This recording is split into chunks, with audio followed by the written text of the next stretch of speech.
Dieu va nous faire du bien pendant ces quelques minutes. Il va nous faire du bien et il va nous aider à comprendre quelque chose. Prenons rapidement nos Bibles dans Jean chapitre 5.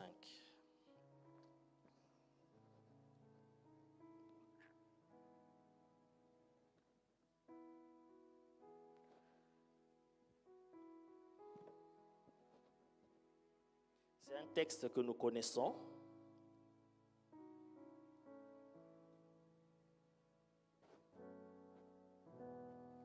Jean chapitre 5 à partir du verset 1.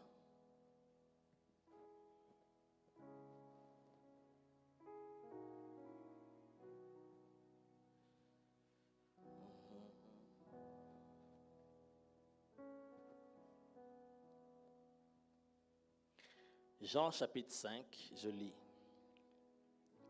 Après cela, il y eut une fête des Juifs et Jésus monta à Jérusalem. Or, à Jérusalem, près de la porte des brebis, il y a une piscine qui s'appelle en hébreu Bethesda et qui a 5 portiques. Sous ces portiques étaient couchés en grand nombre des malades, des aveugles, des boiteux, des paralytiques qui attendaient le mouvement de l'eau. Car un ange descendait de temps en temps dans la piscine et agitait l'eau. Et celui qui descendait le premier, après que l'eau avait été agitée, était guéri, quelle que fût sa maladie. Là se trouvait un homme malade depuis 38 ans. Jésus, virgule, l'ayant vu couché, virgule, et sachant qu'il était malade depuis longtemps, virgule, lui dit, veux-tu être guéri? Le malade lui répondit, Seigneur, je n'ai personne pour me jeter dans la piscine quand l'eau est agitée. Et pendant que j'y vais, un autre descend avant moi. Lève-toi, lui dit Jésus, prends ton lit et marche. Aussitôt, cet homme fut guéri. Il prit son lit et marcha. Amen. On va s'arrêter là. Il y a beaucoup de choses à dire sur ce passage, mais on va s'arrêter là pour prendre ce que le Seigneur veut nous dire.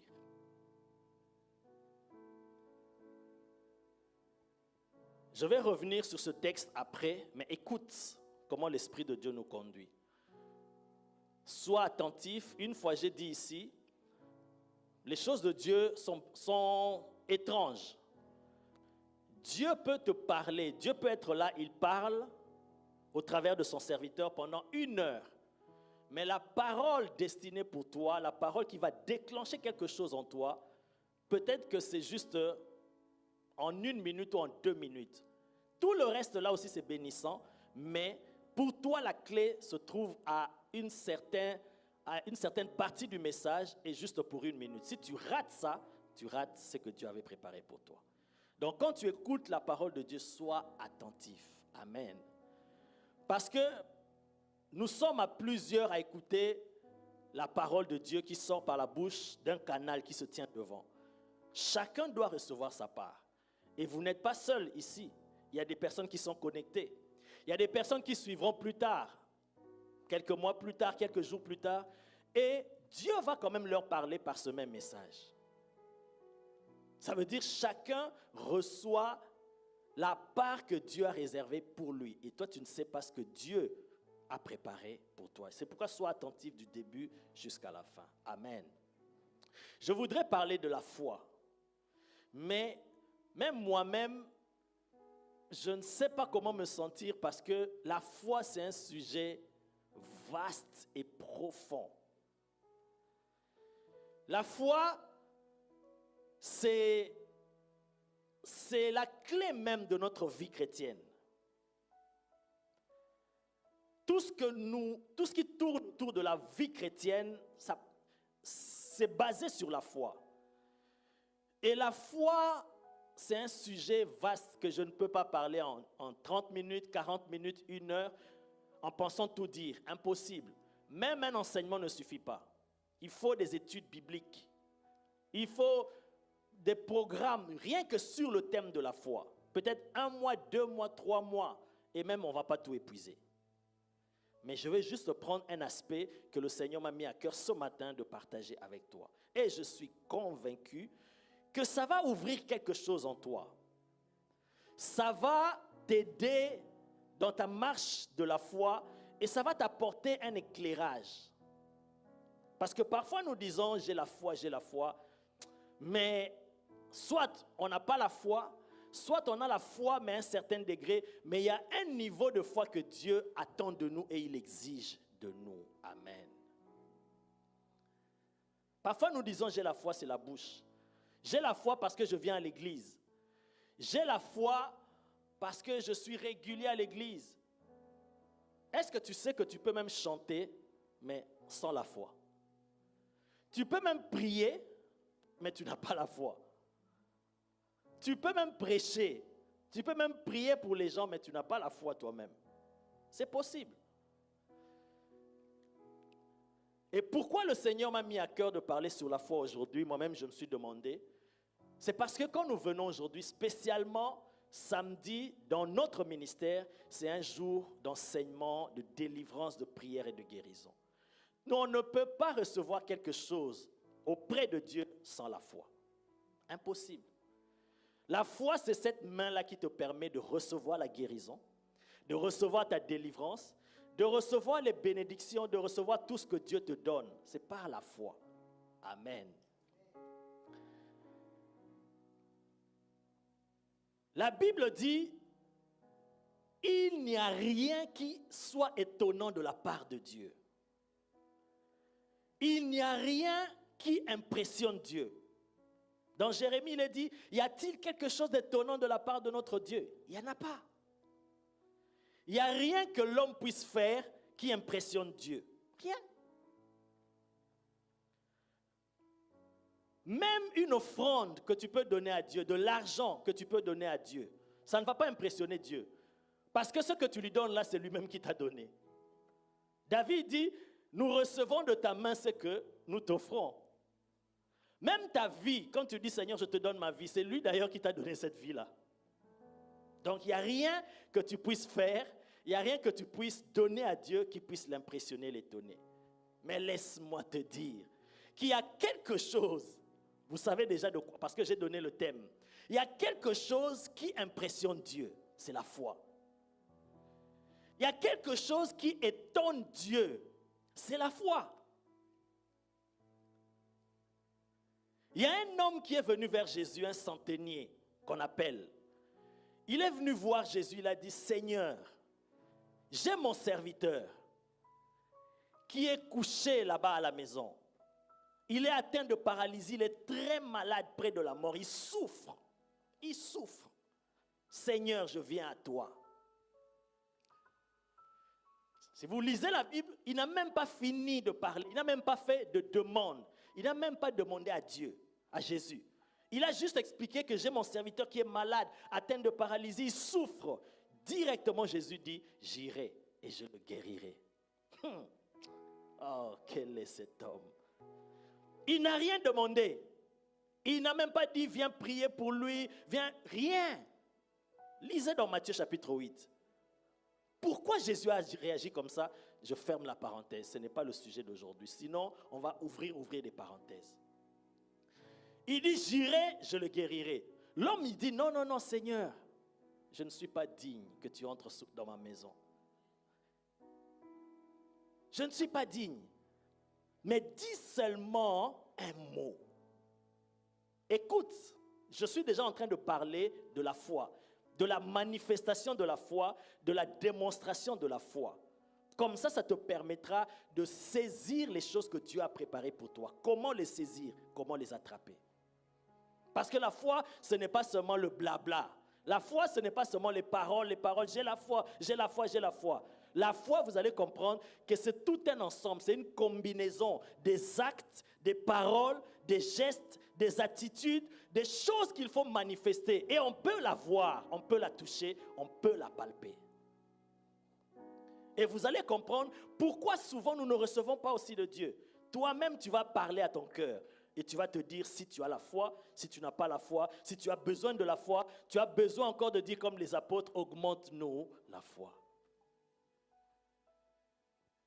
Il dit, dis seulement un mot et mon serviteur sera guéri.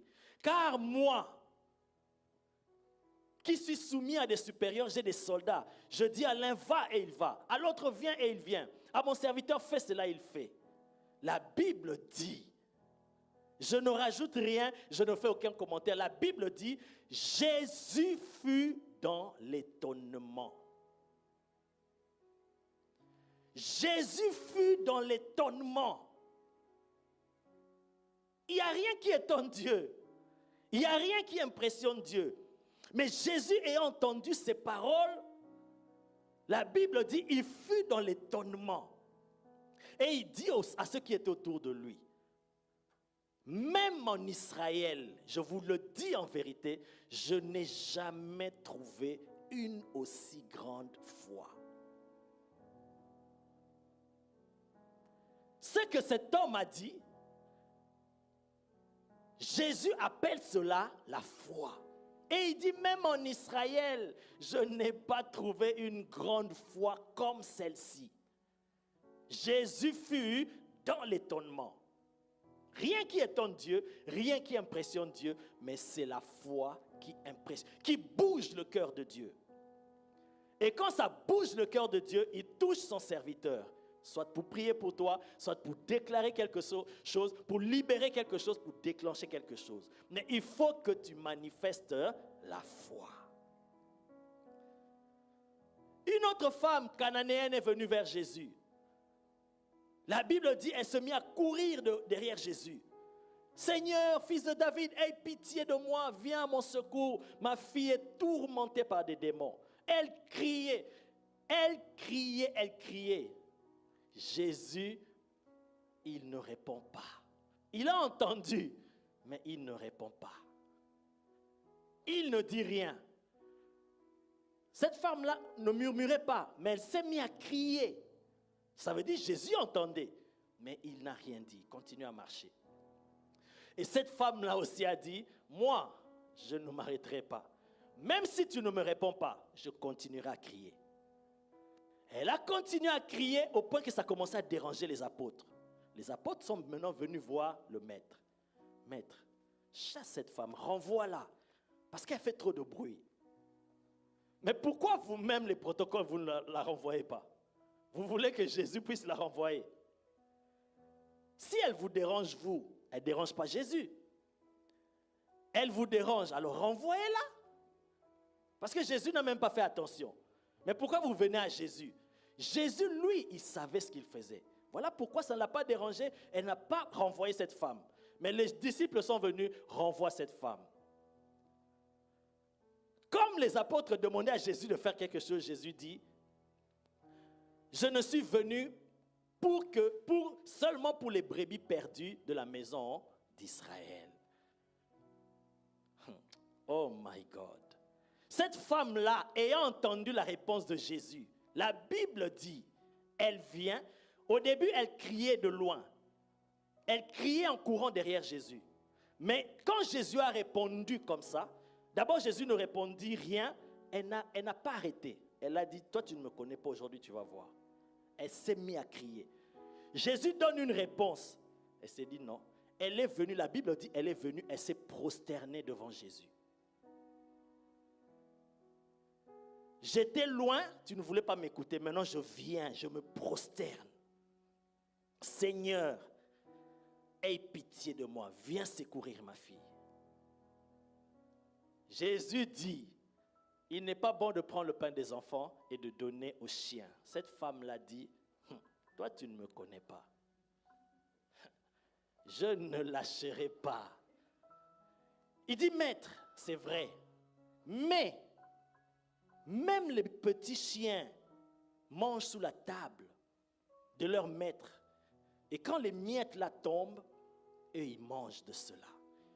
La Bible dit, Jésus lui dit, femme, ta foi est grande. Il dit, à cause de cette parole, va, le démon est sorti de ta fille. Et la Bible dit, quand la femme rentre à la maison, elle trouve sa fille délivrée. Jésus n'a même pas dit, démon là où tu es, sors de la fille. Jésus n'a même pas dit ça. Jésus a dit, à cause de cette parole, va, le démon est sorti de ta fille. Quand il y a la foi, la vraie foi, Jésus n'a aucun problème à manifester sa puissance. Amen. Ça va couler. On ne va pas commencer à courir derrière ça. Jésus lui a dit, va, le démon est sorti de ta fille. Dans les deux cas, vous remarquez que les deux personnes-là, où Jésus a dit à l'autre, à ce monsieur qui n'a jamais vu de foi comme ça en Israël. En Israël, le peuple choisi de Dieu. Le peuple qui connaissait Dieu. Mais Jésus n'avait jamais vu la foi comme ça. Il marchait en route. Il y avait les malades. Il y avait des gens avec des problèmes. Mais les gens ne venaient pas à lui avec cette foi-là pour être guéris. Mais cet homme-là, c'était un Romain. En d'autres termes, un païen. Mais Jésus dit, la foi de cet homme, ce païen, est plus grande que la foi même des enfants de Dieu. Cette femme cananéenne, pas israélite, une femme étrangère, païenne. Elle aussi païenne, en d'autres termes, étrangère, ne connaissant pas Dieu. Mais regarde la foi qu'elle manifeste. Et Jésus lui dit, va, le démon est sorti de ta fille. Si chez les païens, Jésus peut manifester une démonstration de puissance comme ça, et à combien plus forte raison chez nous. La plupart des chrétiens, nous pensons que la foi, elle est chrétienne ou elle est exclusivement réservée aux enfants de Dieu. Non. Ça, c'est encore une autre parenthèse que je peux expliquer. Ici, il s'agit de deux personnes qui n'étaient pas des enfants de Dieu, le peuple de Dieu, mais qui ont bénéficié de la grâce de Jésus et ils ont manifesté la foi. Toi et moi, nous ne savons pas c'est quoi la foi. Le seul qui connaît la foi, celui qu'on appelle le maître, le chef, le consommateur de la foi, lui, il appelle ça la foi. Mais chez les païens, il dit le païen, il a la foi. Voilà pourquoi aujourd'hui, vous pouvez voir comment Jésus guérit les musulmans. Ils sont musulmans, mais Jésus les guérit. Parce que les religions, Jésus n'a que faire des religions. Jésus n'est pas dans ces histoires de religion.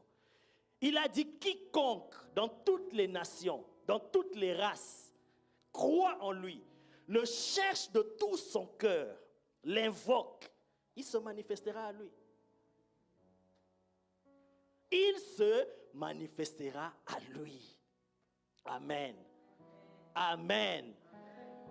La foi, comme j'ai dit, ce n'est pas seulement parler, mais c'est quelque chose qu'on peut voir.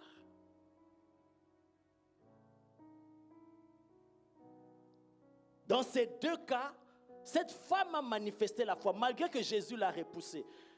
Un jour, un dimanche ici, l'homme de Dieu, notre papa, a prêché. Ce jour-là, j'ai beaucoup rigolé. Il avait prêché, si vous vous rappelez, sur la parabole du bon samaritain. Qu'il fallait manifester l'amour, aider les autres. Et qu'il y avait un lévite qui a vu cet homme-là qui était tabassé. Il est passé, il y avait un sacrificateur qui est passé. Il a donné l'exemple que voilà, c'est même les pasteurs, les diacres, les hommes de Dieu qui sont passés. Ils n'ont pas voulu aider la personne. Mais un étranger est venu aider la personne. Ce jour-là même, on termine le culte. Le même dimanche, j'étais dehors là. Je vois un frère qui arrive. Il vient me voir.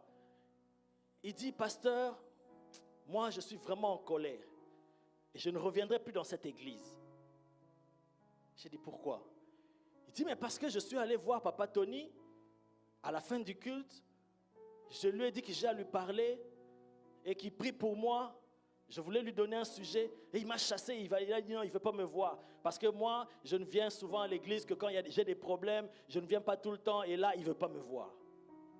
J'ai dit, ah bon? Oh oui, mais c'est le contraire de ce qu'ils viennent prêcher.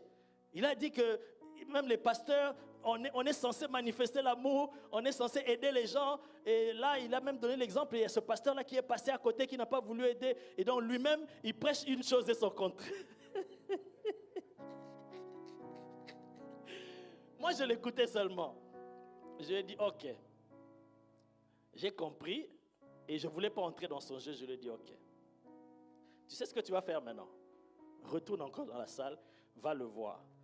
Il dit, non, moi je ne veux plus le voir, c'est fini. Moi-même, ce que je voulais lui dire, je ne veux plus lui dire, je pars, je rentre chez moi. J'ai dit, va le voir. Oh non. J'ai dit, ok. Fais passer quelques jours, va le voir. Il te recevra et il priera pour toi. Il dit, non. Il prêche une chose et il fait le contraire. Moi, je ne veux pas, je pars. Dans mon cœur, j'ai dit, ok, pars, tu n'as rien compris. Tu n'as rien compris. Jésus peut tester ta foi. Toi, tu penses vraiment qu'un serviteur de Dieu ou il peut prêcher une chose et son contraire? Non. Dieu vient parfois tester ta foi. Comment tu vas réagir? Une femme païenne qui ne connaît même pas Dieu. Jésus entend, il ne dit rien. Cara. Mais cette femme-là a dit non. Jamais. Elle s'est mise encore à crier. Les disciples ont dit renvoie-la. Jésus parle. Elle dit non, attends. Elle vient se mettre à genoux devant Jésus. Tu ne veux pas me répondre. Tu ne veux pas me recevoir. Mais je suis à genoux. Je me prosterne. Ce sont des actes de la foi. Qui manifestent que tu as la foi. Que tu crois que cet homme, Dieu peut l'utiliser pour mon cas. Alors peu importe ce qui va se passer autour, ce n'est pas mon problème. Ce n'est pas mon problème. Jésus lui donne une réponse méchante, cruelle. Aujourd'hui, les gens sont devenus trop sensibles. Je ne sais même pas comment traduire ça en français. Donc, il m'a parlé insolemment au point que je ne peux pas supporter. C'est fini, c'est fini. Et je ne lui parlerai plus jusqu'à la mort. Mais Jésus, la réponse qu'elle a donnée à cette femme-là, c'est une réponse très, très blessante. Tu traites un être humain de chien.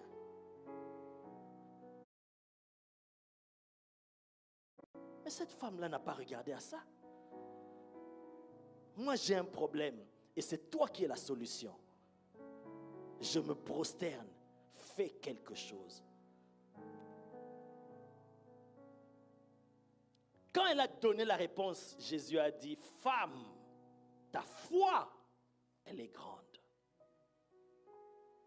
Parce que ce que tu viens de manifester là, par tes actes, par ton comportement, par ton attitude, ça montre que tu as la foi. Alors je te donnerai ce pourquoi tu es venu vers moi. Est-ce que nous manifestons ces choses quand nous venons chercher Dieu? Quand nous venons pour la guérison, la délivrance, est-ce que nous manifestons ces attitudes? Ou c'est seulement la parole? Parfois même certains viennent et disent non. Parce que dans les deux cas, vous allez voir que c'est... Quand vous lisez ce même texte dans les autres évangiles, vous allez comprendre que les deux personnes ont entendu parler de Jésus. Et le centenier, il avait entendu parler de Jésus. Et cette femme cananéenne avait entendu parler de Jésus. Et après avoir entendu parler de Jésus, regardez les actes qu'ils ont posés. Et quelles étaient leurs attitudes. Et comment ils ont reçu de la part du Seigneur. Mais nous, quand nous entendons parler de Jésus, comment on réagit?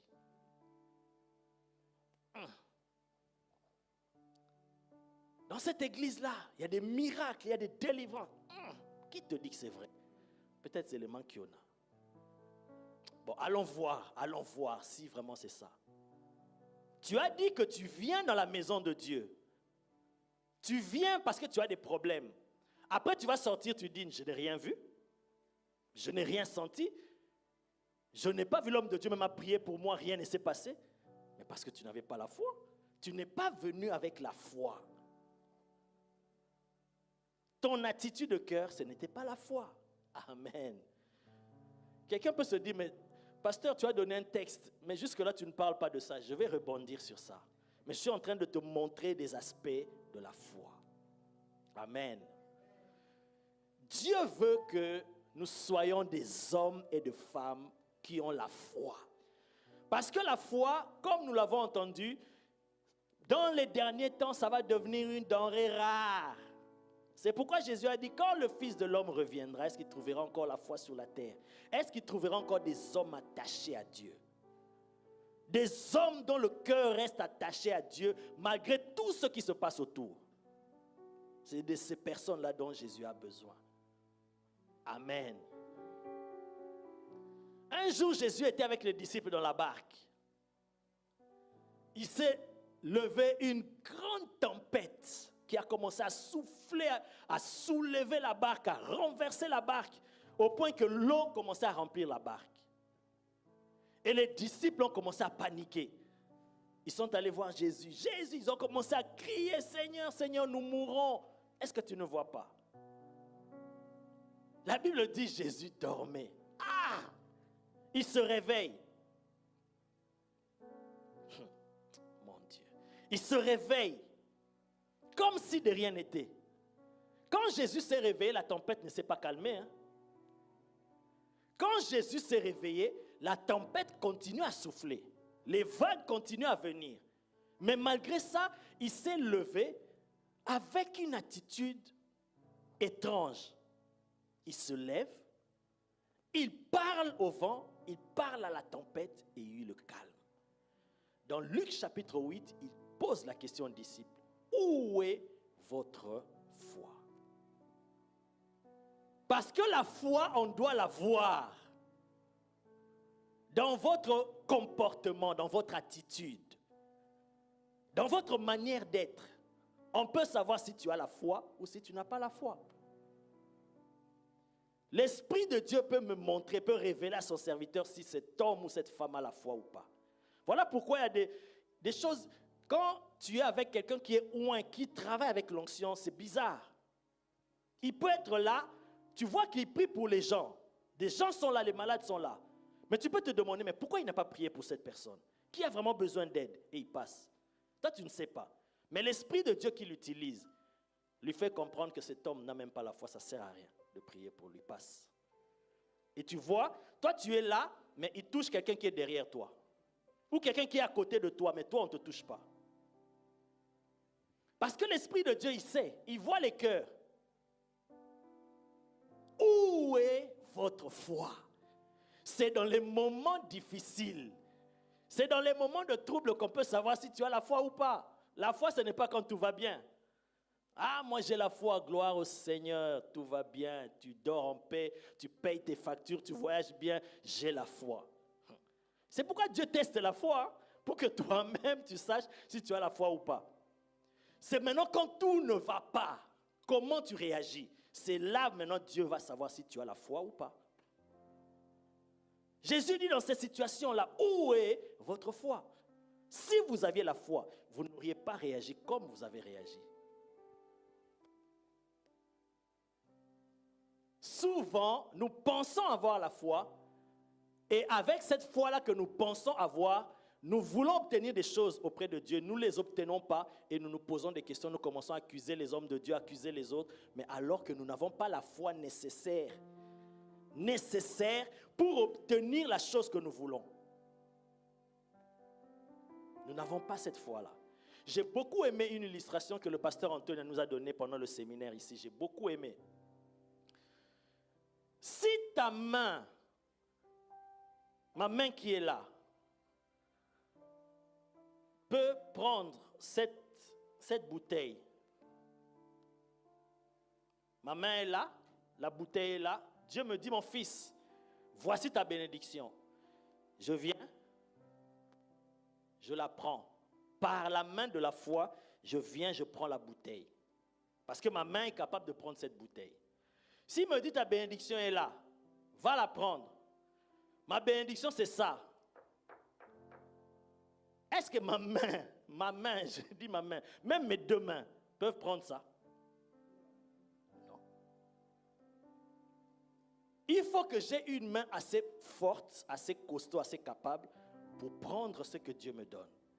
Et dans l'esprit, c'est comme ça. Si ta foi est à un niveau faible, mais toi tu demandes quelque chose de grand à Dieu, tu ne pourras pas l'avoir. Et si même d'ailleurs il n'y a même pas la foi, comment tu vas même l'avoir? Parce que dans le spirituel, la seule monnaie pour avoir des choses, c'est la foi.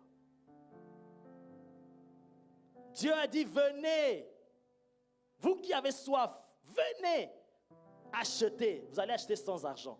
Mais comment tu vas acheter sans argent? Par la foi. Parce que tu as la foi. C'est la foi qui te permettra d'acheter dans le monde spirituel des choses. Parce que là-bas, il n'y a pas de monnaie, dollars, euros, francs suisses, il n'y a pas. Amen. Où est votre foi? Au milieu des troubles, où est votre foi? Tu es malade, tu apprends une mauvaise nouvelle, comment tu réagis? Toi-même, le médecin t'annonce une mauvaise nouvelle, comment tu réagis? Où est ta foi? Ok, j'ai reçu cette mauvaise nouvelle, mais je sais que Dieu est tout-puissant. Je vais chercher Dieu. Je vais dans la maison de Dieu. Je vais chercher un homme de Dieu pour qu'il prie pour moi. Si déjà à la base tu as ça, quand tu viens vers Dieu, ton attitude, tes actes, ta détermination va montrer à Dieu que tu as vraiment la foi. Et si tu atteins la foi comme Dieu l'exige, il te donne sans problème. Regardez les délivrances que Jésus a opérées. Pour le centenier, Jésus a dit, ok, comme tu me dis que je n'aille même pas dans ta maison, que je libère juste la parole, que je dise juste un mot, c'est par rapport à ta foi. Comme elle est grande comme ça, tu auras ce que tu demandes proportionnellement au niveau de ta foi. Parce que tu crois que je peux parler à distance et le miracle va arriver. Il lui dit, va, qu'il te soit fait selon ta foi. Et quand il rentre, il voit que son serviteur est guéri à l'heure où Jésus avait parlé. Cette femme-là, pareil, la femme cananéenne. Amen. La Bible dit un jour, Jésus était en train de prêcher, et Paul était en train de prêcher, comme là. Il était en train de prêcher, et il y avait un homme boiteux de naissance. La Bible précise, il était boiteux de naissance. Écoute. Et il n'avait jamais marché. Donc, essaye de comprendre et d'imaginer son cas. Parce qu'il y a des gens qui sont nés bien et qui est devenu paralytique ou boiteux à cause d'un événement de la vie. À cause d'une maladie, à cause d'un accident. Mais cet homme est né boiteux de naissance. Et il n'avait jamais marché. Regarde la puissance, la rapidité, la précision de son miracle. À quoi cela est dû? Paul était en train de prêcher et cet homme est dans la salle. Paul n'avait même pas besoin d'attendre le moment de la prière. C'est nous les humains, dans nos traditions, dans nos coutumes, que nous attendons que l'homme de Dieu termine de prêcher. Après, il va commencer le service de guérison et de délivrance. Mais quand vous remarquez, même ici dans notre maison, l'Esprit de Dieu, il n'est pas là. Parfois, il passe même au-delà de ça. Avant même le message, il commence à toucher. Pendant le message, il touche. Après le message, il touche, il fait quand il veut. L'apôtre Paul, la Bible dit, pendant qu'il parlait, pendant qu'il prêchait la bonne nouvelle, cet homme-là, ce boiteux de naissance, qui n'avait jamais marché, il était en train d'écouter Paul. Et la Bible dit, écoute ce que la Bible dit, je traduis et je dis ce que la Bible dit. La Bible dit, Paul, voyant qu'il avait la foi pour être guéri. Comment il a vu ça? Est-ce que la foi, on peut l'avoir? Oui, on peut l'avoir. Mais comment on peut l'avoir? Pas avec ses yeux physiques. Donc je peux être là, toi qui es en train de me regarder, en train d'écouter le message, je peux savoir si tu as la foi ou pas. par ton attitude. Comment tu reçois le message. Ça peut me déterminer si tu as la foi ou pas. La Bible dit, Paul, voyant qu'il avait la foi pour être guéri, donc, my God. Ça veut dire que Paul, pendant qu'il fait le service, il y avait un travail qui se faisait dans la vie de cet homme boiteux de naissance. Et Paul, ayant les yeux spirituels, il voyait comment sa foi montait, et sa foi a atteint un certain niveau pour obtenir la guérison, et il libère la parole. Paul, voyant qu'il avait la foi pour être guéri, il lui dit, lève-toi. Quelqu'un qui n'a jamais marché, my God, ce n'est pas quelqu'un qui boite, qui a une béquille, qui avait marché avant, qui sait marcher, mais il y a eu un problème. Mais il n'avait jamais marché. Mais quand Paul a vu qu'il avait la foi pour être guéri, il lui dit, lève-toi droit sur tes pieds. La Bible dit, à l'instant même, et d'un bond, en sautant, il se lève et il se met à marcher. Paul avait vu la foi dans cet homme. Nous venons à l'église, nous écoutons les messages, nous venons dans les services. Mais pourquoi tout ce temps tu n'arrives pas à recevoir? Est-ce que tu as la foi pour recevoir? Comment manifestes-tu la foi que tu dis que tu as?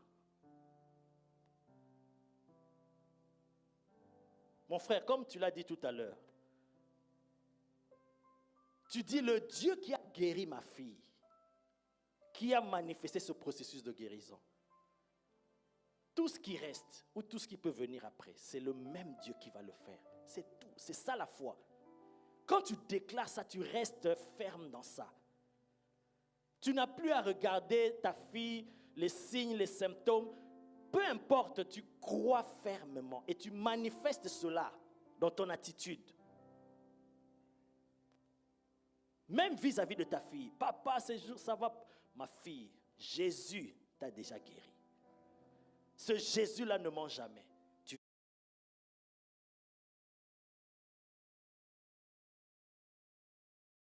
verras. Mon frère, quand tu agis comme ça, tu te comportes comme ça, c'est une histoire de quelques jours. C'est fini. Amen.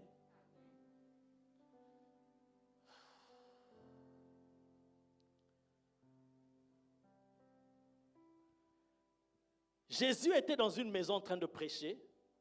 Il voit, il y avait une grande foule au point que la maison est remplie, saturée. On ne peut plus entrer par la porte, c'est fini. J'imagine Jésus est là, la foule, la porte blindée, les gens sont assis de partout, on ne sait plus faire quelque chose. La Bible dit qu'il y a eu 4 hommes qui ont amené un paralytique. Ils l'ont amené vers Jésus. Parce qu'eux aussi, quand vous lisez la Bible, ils ont entendu parler de Jésus. De la même manière que toi et moi, nous entendons parler de Jésus. Mais chacun réagit à sa manière. Il y a des doutes, il y a des inquiétudes, il y a des peurs, il y a des... Bon, ok, on va essayer. Ces gens-là dont j'ai parlé ici n'ont pas essayé. Ils sont venus avec une détermination que Jésus va le faire. Et il l'a fait. Amen. Ils ont voulu amener cet homme chez Jésus. Ils ont, non, c'est fini, ça c'est plus possible. Ils n'ont pas abandonné là. Ils ont dit, ok, on doit trouver une solution. Mon frère, ma soeur, quand tu es un homme de foi, quand tu es un homme rempli de la foi, voilà pourquoi il est dit qu'il n'y a rien qui soit impossible pour celui qui a la foi. Parce que Dieu, il te donnera toujours les moyens, quoi faire, quel acte poser, quelle chose à faire, quelle parole déclarer pour trouver la solution à ce problème-là. Amen.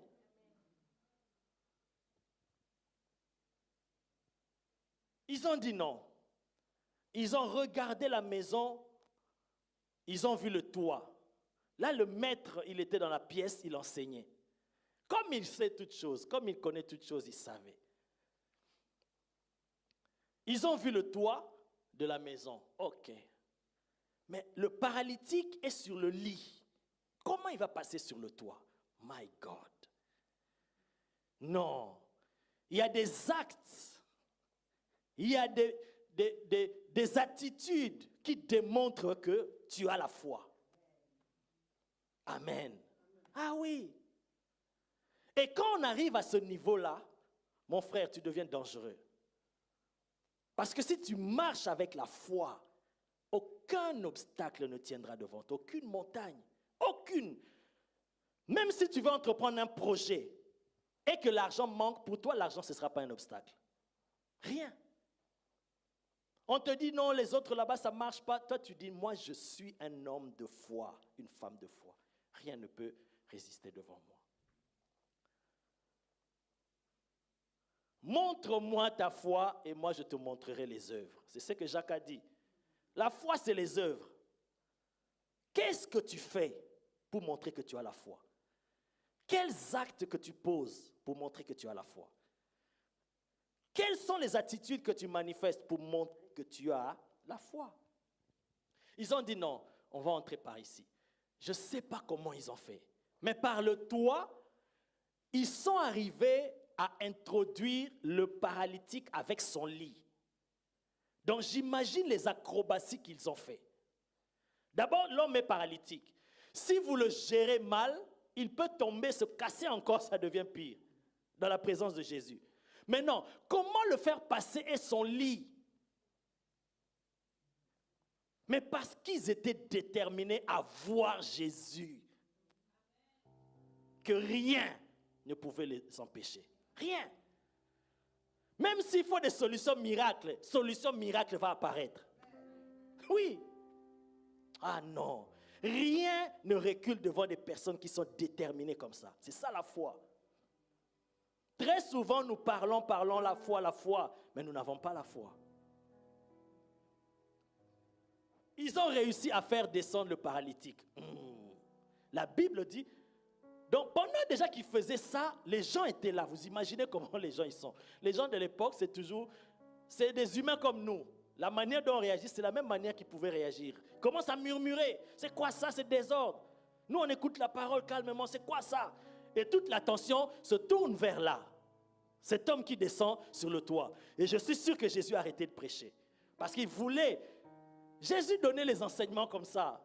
Jésus n'enseignait pas toujours en parole, mais parfois en acte. Il pose un acte, c'est tout un enseignement et il passe. Tu es sage, tu comprends. Jésus reste calme, on descend.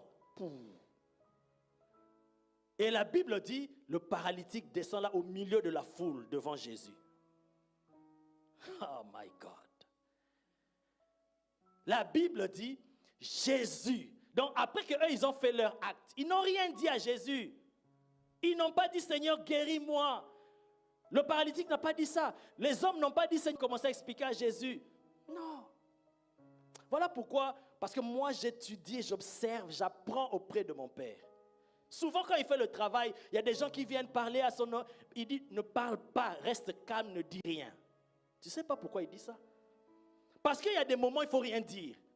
L'acte seulement que tu poses là, l'Esprit de Dieu en lui, c'est que tu as la foi. Et il déclenche, il libère quelque chose. Tu l'as reçu. Parce que certains pensent que non, je dois te parler. Je dois t'expliquer d'abord avant que tu pries. Pour que tu comprennes la gravité de la situation. Rien à voir. Jésus n'a pas besoin de ça. Ces hommes-là n'ont rien dit. Directement, le paralytique descend là. Boum. Et c'est Jésus qui prend la parole. La Bible dit, Jésus, voyant leur foi. Jésus ne voyant pas la foi du paralytique. Jésus voyant leur foi, ça veut dire, c'est la foi de ces 4 hommes-là. Donc il a vu comment ils étaient déterminés. Comment ils ont fait pour trouver des solutions. Les actes qu'ils ont posés. Comment ils se sont débrouillés pour arriver jusque là où se trouve Jésus, malgré les obstacles, malgré la foule, malgré les empêchements. Ils pouvaient se décourager. Bon, je rentre, on revient demain, on revient prochainement. Mais Jésus appelle tout ça là, toutes ces acrobaties là, il appelle ça la foi. Jésus, voyant leur foi, il dit au paralytique, tes péchés te sont pardonnés. Les Juifs ont commencé à blasphémer, ils disent, mais c'est quoi cet homme? Pardonner les péchés, c'est Dieu seulement. Comment il peut pardonner? Jésus a dit, bon, parce qu'ils ont dit ça dans leur cœur. Jésus, la Bible dit, il connut leurs pensées. Il dit, mais pourquoi vous avez des pensées comme ça? Qu'est-ce qui est facile? De dire que tes péchés sont pardonnés ou bien qu'il se lève et marche? Alors, pour que vous sachiez que le Fils de l'homme a le pouvoir de pardonner les péchés, il dit, je te l'ordonne. Oh my God. Lève-toi, prends ton lit et rentre chez toi. Jesus. Est-ce que ce Jésus-là, il a changé? Est-ce qu'il est toujours vraiment le même hier, aujourd'hui, éternellement, ou bien ce sont des slogans que nous disons? Alors si ce ne sont pas des slogans, on doit le voir agir encore comme ça. Mais ça ne dépend pas de lui. Lui n'a aucun problème. C'est comment nous approchons de lui. Toutes ces histoires, il était physiquement sur la terre. Je vous ai dit comment les hommes s'approchaient de lui, mais aujourd'hui, où est-ce qu'il est physiquement sur la terre? En Israël. Quand tu viens dans sa maison, quand tu viens rencontrer un homme de Dieu en qui tu crois que Jésus habite, que Jésus utilise, comment tu viens vers lui? Avec quelle attitude?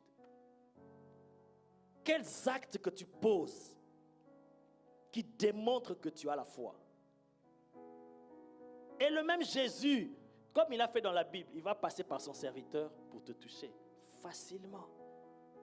Virgule, virgule.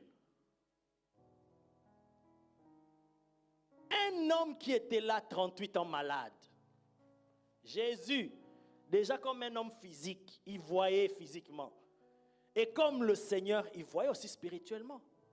La Bible dit Jésus s'approche de cet homme. Jésus, voyant qu'il était déjà malade, virgule, il voit bien que cet homme est malade. Et sachant qu'il était malade depuis longtemps, donc il voit que cet homme souffre. Il voit que si cet homme est ici, à la piscine de Bethesda, c'est parce qu'il cherche la guérison, parce qu'il y a un ange qui vient là, et il y a beaucoup de malades autour. Dès qu'il y a une occasion, l'ange agite l'eau, quelqu'un qui se jette, il reçoit sa guérison, peu importe la maladie. Donc Jésus sait que ces gens qui sont là, ils sont venus pour la guérison. Et Jésus, il connaît ces choses. Il voit quelqu'un qui souffre pendant longtemps, mais il lui pose la question, veux-tu être guéri? Est-ce que ce n'est pas se moquer de quelqu'un là? Si c'était un quinois, il va se dire, ah, Ozo Tiolanga, tu te moques de moi dans ma situation alors? Parce que tu vois, physiquement même avec tes yeux, tu vois bien que je suis malade. Tu vois bien que je souffre, que je n'arrive pas à marcher. Tu vois bien, tu sais parce que je t'ai dit que je n'arrive pas à concevoir. Je suis tourmenté par des démons. J'ai tel problème, je n'arrive pas. Mais tu me poses la question, veux-tu être guéri? C'est comme si quelqu'un se moque de toi. Mais Jésus, il savait pourquoi il posait cette question. C'était pour t'enseigner aujourd'hui, toi et moi. Parce qu'il y a des gens qui veulent la guérison, qui veulent la délivrance, qui cherchent Dieu, qui veulent quelque chose. Ils veulent. Mais sa manière de manifester sa volonté là de vouloir quelque chose, on se pose des questions s'il veut réellement. Parce qu'il y a des gens qui veulent obtenir quelque chose, mais ils ne payent pas le prix pour avoir la chose. My God. Tu veux quelque chose, mais qu'est-ce que tu fais pour l'avoir? Rien. Mais tu veux la chose. Ça ne viendra pas. Ça ne tombera pas du ciel. Tu veux un mariage glorieux, un homme qui t'aime à la folie, un homme de Dieu, un homme riche. Mais le prix à payer, c'est quoi? C'est que toi-même aujourd'hui, qui veux ça, commence à payer le prix pour te préparer à devenir cette femme-là qui mérite d'avoir un tel homme. C'est vice-versa.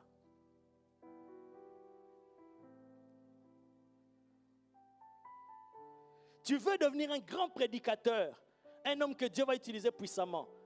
Mais tu passes ton temps à dormir, tu ne pries pas, tu ne jeûnes pas, tu ne cherches pas Dieu, tu n'étudies pas la Bible, tu ne lis pas la Bible. Mais tu veux.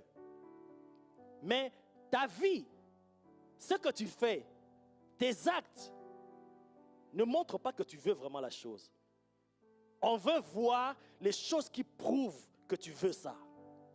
Tu veux l'onction de cet homme. Élisée a montré. Il a été testé plusieurs fois. Et Élie a dit, ok, tu es prêt. Et tu veux vraiment la chose, alors tu vas l'obtenir. Parce qu'il a payé le prix. Tu veux quelque chose. On veut voir des actes. On veut voir des gestes, des attitudes qui montrent que tu veux la chose. Veux-tu être guéri, monsieur? Je sais que tu es malade. Je sais que tu souffres depuis longtemps, 38 ans. Mais je veux savoir si tu veux vraiment être guéri. Si tu veux être guéri, ça viendra du fin fond de ton cœur. Alors le monsieur se dit, ok, Jésus, moi je veux être guéri. Voici les actes que je pose.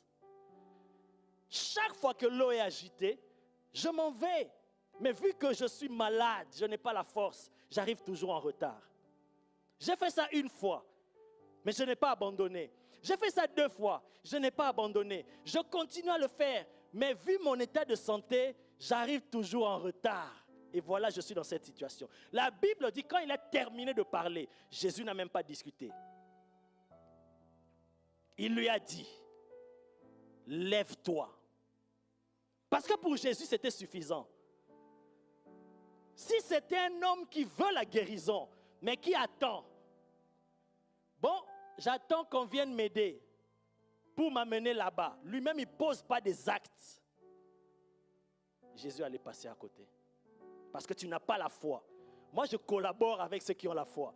Jésus ne collabore qu'avec ceux qui ont la foi. Tu n'as pas la foi, tu ne marches pas avec lui. N'est-ce pas que la Bible dit 2 personnes marchent-elles ensemble si elles ne sont pas d'accord? C'est seulement la foi qui te mettra d'accord avec Dieu. Parce que sans la foi, tu ne peux pas le plaire. Il collabore avec toi si tu as la foi. Quand Jésus a entendu ça, il dit, voilà, tu fais des efforts. Tu poses des actes, mais tu n'arrives pas. Alors là où toi tu es limité, moi je viens. Lève-toi. C'était sans forcer. Lève-toi. Il dit, je te l'ordonne. Ça, j'aime. Ça veut dire, il n'ordonne pas seulement à l'homme, mais il ordonne à même son corps, aux cellules de son corps qui sont malades, de se reconstituer, parce que le Créateur a parlé. De transmettre les messages dans les veines, dans le cerveau, dans tout le corps humain, que la maladie doit quitter ce corps. Il dit, je te l'ordonne. Ça veut dire, je donne un ordre. Je commande. Lève-toi. Alors que les autres attendaient le mouvement de la piscine, lui, il a une grâce particulière. Il dit, je te l'ordonne, lève-toi. Prends ton lit et retourne de chez toi à la maison. À l'instant, l'homme se lève. Il prend son lit. Il retourne à la maison. Tout ceci, parce que Dieu veut, en tant que Père, que nous puissions obtenir ce qu'il a préparé pour nous. La Bible dit, il a réservé, il a préparé pour nous des choses avant la fondation du monde, pour que nous puissions les pratiquer, les vivre, les expérimenter, les palper. Ces choses sont là. Mais le problème, c'est que je peux, excusez-moi du terme, mais je peux dire le pauvre, il ne sait pas quoi faire parce qu'il a tout soumis au principe de sa parole. C'est les principes. Le principe pour Dieu, c'est que tu obtiens chez lui par la foi. Tu es son enfant chéri, il t'aime, il te cajole, il fait tout, mais si tu n'as pas la foi, tu ne peux pas obtenir quelque chose de lui. Et quand je parle de la foi, vous avez un peu compris, parce que j'ai dit c'est profond, il y a beaucoup de choses à dire, à expliquer. Je peux vous expliquer c'est quoi la foi, comment ça fonctionne la foi, c'est quoi le mécanisme qui est derrière, qui se cache derrière la foi. La foi a plusieurs dimensions. On parle de la foi pour recevoir, la foi pour être sauvé. On parle du don de la foi, on parle de l'esprit de la foi. On parle de la foi comme un mystère. Donc il y a des choses qui a à apprendre autour de la foi. Mais ce que le Seigneur m'a mis à partager avec toi aujourd'hui, que tu comprennes que très souvent, notre foi se limite à la bouche. Tu as la foi, ma soeur, pour que je prie pour toi? Oui, papa, j'ai la foi. Tu as la foi? Oui. Ok. Tu libères la parole, tu pries pour la personne. Tu dis, va, le Seigneur t'a guéri. Ah, papa, c'est fini. Déjà là, tu montres que tu n'avais même pas la foi. En venant là, tu n'avais pas la foi. La foi, c'était à la bouche. Mais oui. Parce que si tu as vraiment la foi, et une parole. Jésus, je vous ai dit, Jésus, est-ce qu'il a dit, démon qui est chez la fille là à la maison, sors? Non. Non. La femme est venue chez Jésus, il n'y a pas de limite. Nous venons à Jésus, on a déjà préparé. Je viendrai chez l'homme de Dieu, je m'attends, c'est que, bon, il va prendre l'huile, après, il va bouger sa main. S'il ne fait pas toutes ces choses, je ne crois pas à la guérison. Ah, c'est comme Naaman a fait chez Élisée. Cette femme-là est venue. Quand tu as la foi, tu viens à Jésus comme ça. Tu ne définis pas. Oui, le Seigneur va me bénir, mais il va passer par mon oncle qui est ministre au gouvernement maintenant. Non, ça c'est limiter Dieu. Toi, tu viens, tu demandes, tu parles à Dieu et laisse-le faire ce qu'il veut. Et quand il te dit quelque chose, c'est ta foi maintenant qui dépend. Tu es malade. On prie pour toi. Sois guéri. Amen. Amen. Amen. Tu tombes même. Tu te relèves. On te dit, fais le mouvement que tu n'arrivais pas à faire. Tu regardes déjà la réaction de la personne, tu comprends que la personne a peur. Et la personne même te dit, ah, mais j'ai peur de faire ce mouvement parce que le médecin m'avait dit, si je fais un faux mouvement encore, je vais tomber. Mais entre nous, avec tout ce que je viens de vous décrire ici, est-ce que ça, on peut appeler ça la foi? Mais avec ça, on attend des grandes choses de la part de Dieu. On ne recevra pas. Que Dieu nous aide, comme les apôtres ont dit, augmente-nous la foi. Si tu as vraiment la foi en Dieu, même au travers de ses serviteurs, quand tu viens, ne place pas de limites, de conditions. Laisse que Dieu fasse ce qu'il veut. Et tout ce qu'il te dira, crois. C'est fini. Manifeste. Une fois, j'ai prié pour une sœur ici. Je termine par là. On était assis là, je me rappelle. Après un culte d'un dimanche, il y a une sœur qui est venue. Elle a dit, pasteur, prie pour moi. J'ai très mal au bras. Je ne sais plus si c'était bras gauche ou bras droit, je ne sais plus. J'ai très mal. Vraiment, je n'arrive même pas à soulever à ce niveau. Je n'arrive pas. Prie pour moi. Bon, tu vois, on a fini le culte. Je ne sais même plus si j'avais travaillé ce jour-là ou pas. Mais on était fatigués. Très souvent, la semaine, du lundi au vendredi, tu travailles. Tu ne t'es pas vraiment reposé. Dimanche, culte à la fin. Fatigué. Et puis tu te dis, mais voilà, on a prêché, on a prié. Il y a toujours des cas comme ça, mais ce n'est pas grave. On reçoit la personne. Après, je me dis, bon, comme je suis fatigué, j'essaie de l'éviter. Je lui ai dit, ma soeur, j'essaie de trouver des excuses. Hein.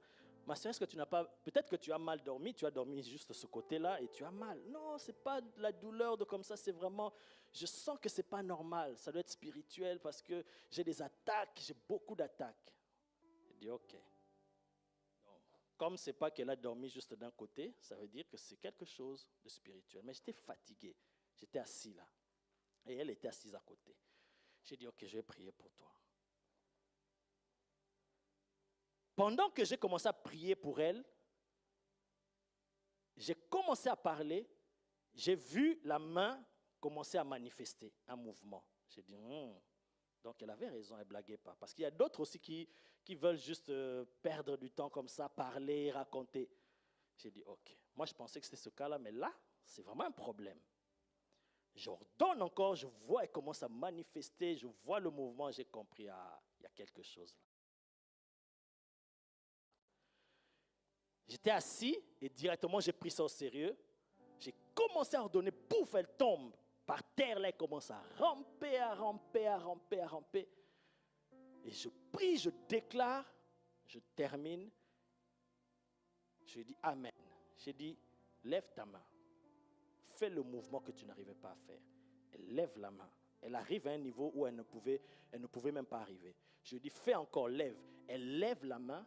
Alors qu'elle était venue avec la douleur, elle n'arrivait pas, qu'elle m'a montré, à l'instant même. La douleur est partie et elle a levé sa main plus haut. J'ai dit, ok.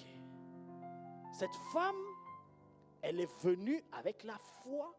Elle croyait que si je prie pour elle, elle aura la solution à son problème. Et quand je lui ai dit, fais le mouvement que tu n'arrivais pas à faire, elle n'a pas eu peur. Elle n'a pas hésité. Elle n'a pas dit non. Elle n'a pas douté. Lorsqu'elle a levé la main, directement, elle me dit, la douleur a disparu. Je lui ai dit, lève ta main, fais ce que tu... Elle commence à bouger sa main. Amen. C'est ainsi que nous pouvons recevoir de Dieu. Mais si on prie pour toi, tu as des doutes, tu as des peurs, la puissance du Seigneur ne va pas couler. Amen. Est-ce que quelqu'un a compris ce mécanisme de la foi? Dieu veut que tu obtiennes tout ce qu'il a préparé pour toi. Que tu ne rates rien, mais aie la foi. Pose des actes qui montrent que tu as la foi. Fais des gestes qui montrent que tu as la foi. Tu viens, tu sors de ta maison, tu as des douleurs, tu es malade. Mais tu viens à l'église. Tu es en train de chanter, de danser, comme si tu n'étais pas malade. Mais tu es malade, ton corps souffre. Je te dis, quand le Seigneur voit ça, même l'homme de Dieu n'est pas là. Dieu lui-même, quand il voit ça, il te guérit. Ou quand l'homme de Dieu prend la parole, même pendant qu'il prend la parole, il dit, ma soeur, on te pointe, on te localise, la guérison arrive. Pourquoi? Parce que ta foi a été manifestée. Mais si tu te laisses aller, même à l'église, non, aujourd'hui vraiment ça ne va pas, je ne vais pas aller à l'église. Je ne pourrai pas, je vais suivre le live. Mais le lendemain matin, tu vas chez le médecin. Mais tu attends que Dieu fasse un miracle pour contredire le diagnostic du médecin. Mais ce Dieu-là, tu ne manifestes pas la foi qui l'étonne, qui le pousse à réagir pour dire « Ah !»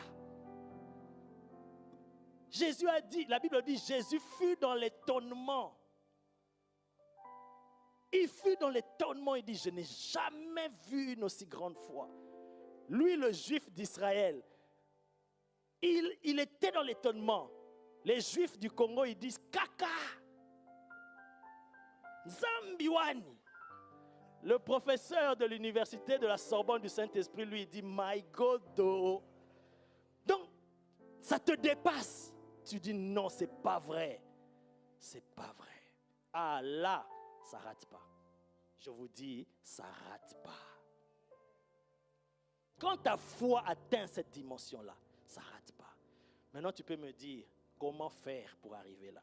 Ça, c'est un autre jour. Comment arriver à cette dimension-là? Mais déjà, Jésus a dit, avec la petite foi que tu as, tu peux renverser des montagnes, déplacer des montagnes. Si même chez les païens, Jésus a détecté ça, il dit, ça c'est la foi. Et chez toi, enfant de Dieu, tu as la foi. Oh my God, ce n'est pas un enseignement. Mais dans chaque chrétien, la Bible dit, dans Romains, Dieu a donné une portion de foi. Chaque enfant de Dieu a une portion de foi. C'est à toi maintenant de la développer. Chacun développe la foi par rapport à sa relation avec Dieu. Et plus ta foi grandit, plus tu obtiendras des choses grandes et des choses facilement de Dieu.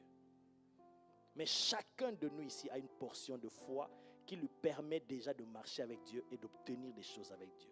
Mais plus tu veux grandir, plus tu apprends à développer cette foi. Amen. Est-ce que tu as reçu quelque chose? Désormais, pour que tu ne rates plus les choses venant de Dieu, comprends ces choses. Que la foi, ce n'est pas seulement parler. La foi, c'est aussi poser des actes. Je crois, je suis convaincu que Dieu va me donner des enfants. Je vais faire ma layette. Si tu as la vraie foi, l'enfant viendra. L'enfant viendra. Le Seigneur m'a dit par la bouche de son serviteur que je serai un grand homme, je serai béni. Je prends une offrande, je veux sceller. Parce que je sais, quand je vais sceller là, c'est pour dire Seigneur, je te dis merci parce que cette parole vient de s'accomplir. Tu as posé un acte de foi. Ça montre que tu crois que cette chose-là, cette parole-là va s'accomplir.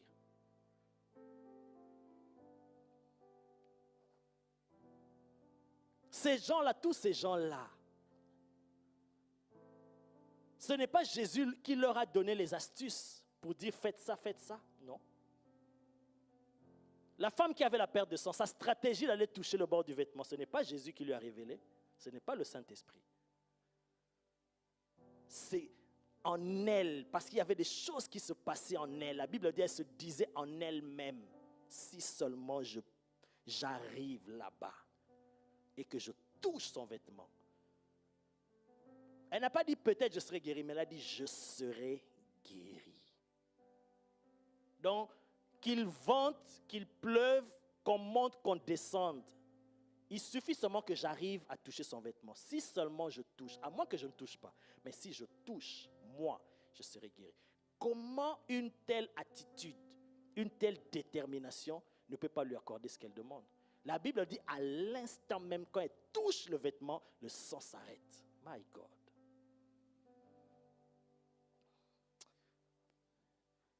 Père,